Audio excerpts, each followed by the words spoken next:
یا وجیہ الدین۔ بسم اللہ الرحمن الرحیم۔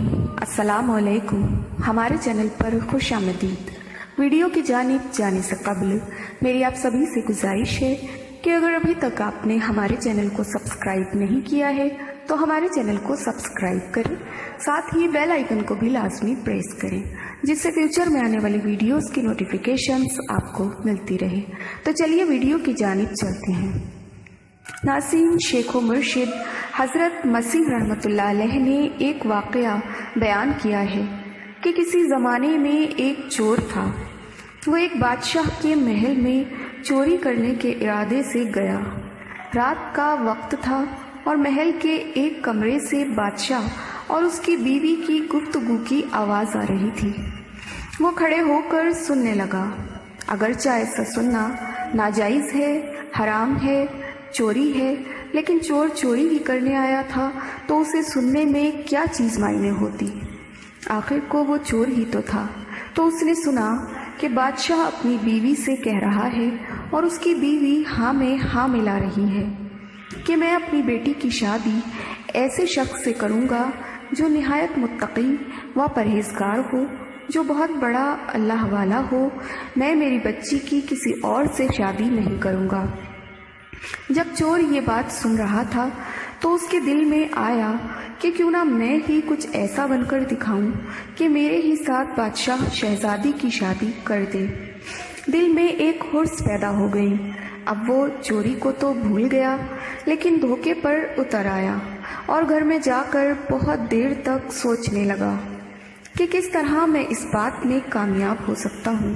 تو ایک تدبیر اس کی سمجھ میں آئی کہ بادشاہ کے محل کے قریب ایک مسجد ہے، اس مسجد میں جا کر بزرگانہ لباس پہن کر اور ان کی وضع قطع اختیار کر کے وہاں دن رات عبادت میں مشغول ہو کر بیٹھ جاؤں تو ضرور بضرور بادشاہ تک یہ بات پہنچے گی کہ کوئی آدمی یہاں ایسا متقی پرہیزگار ہے جو دن رات اللہ کی عبادت میں مصروف ہے۔ تو ہو سکتا ہے کہ بادشاہ کی نگاہ انتخاب میرے اوپر چڑھ جائے اور میں چن لیا جاؤں اور شہزادی سے میری شادی ہو جائے۔ تو یہ اس کا نہایت ہی حقیر اور ذلیل دنیاوی مقصد تھا جس کے لیے اس نے یہ ارادہ کیا، اور اس نے اپنے پروگرام کے مطابق بزرگانہ لباس و پوشاک وضع قطع اختیار کر کے اس مسجد میں جا کر نمازوں پر نمازیں اور ذکر تلاوت سب کچھ شروع کر لیا۔ اب زمانہ چلتا رہا، لوگوں میں شہرت ہوتی گئی کہ اللہ کے کوئی بہت بڑے ولی یہاں آ گئے ہیں جو دن رات عبادت کرتے ہیں۔ اب اس کی وجہ سے لوگوں کی آمد و رفت کا سلسلہ شروع ہو گیا، یہاں تک کہ بادشاہ تک خبر پہنچ گئی کہ یہاں کوئی اللہ والے آ کر بیٹھتے ہیں تو نوجوان ہی لیکن زہدہ عبادت میں لاجواب و تقوی طہارت میں بے نظیر۔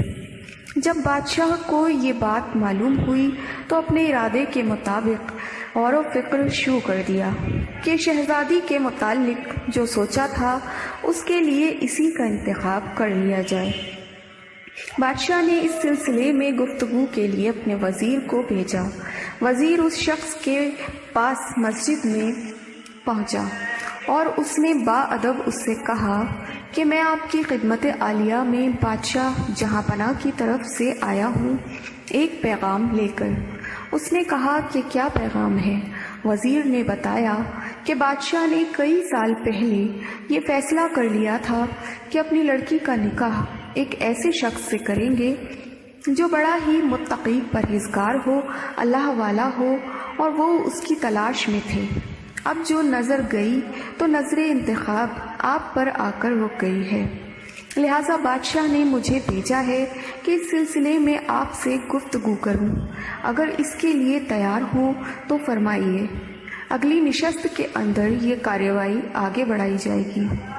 یہ شخص جو دراصل اسی تمنا و آرزو میں یہاں آ کر بیٹھتا تھا، وہ بہت دیر تک یہ وزیر کی گفتگو سنتا رہا۔ اس کے بعد اس کی آنکھوں سے آنسو جاری ہو گئے۔ وزیر نے پوچھا کیا بات ہو گئی؟ تو کہنے لگا کہ آج جو پیغام لے کر آپ آئے ہیں یہ پیغام مجھے منظور نہیں ہے۔ وزیر نے کہا کہ کیوں منظور نہیں ہے؟ اس نے کہا کہ دیکھیے، میں صاف صاف بات آپ کو بتاتا ہوں کہ میں اصل میں ایک چور تھا، اور میں بادشاہ کے محل میں چوری کے ارادے سے ایک مرتبہ گیا تھا۔ پھر جو کچھ بھی ہوا اس کو سنایا، اور اس کے بعد اس چور نے کہا، میں نے تو یہ وضاحت اس حرص میں اختیار کی تھی، لیکن جب میں یہاں آ کر بیٹھا تو خدا نے مجھے اپنا بنا لیا۔ اب بس اس کے بعد مجھے کسی بھی چیز کی ضرورت نہیں ہے۔ اللہ اکبر۔ جب عبادت عبادت ہو جائے، نماز نماز ہو جائے، اور ذکر ذکر ہو جائے، اور دیگر عبادتیں واقعی عبادتیں ہو جائیں، تو بے شک نمازیں اور عبادتیں انسان کو برائیوں سے روکتی ہیں۔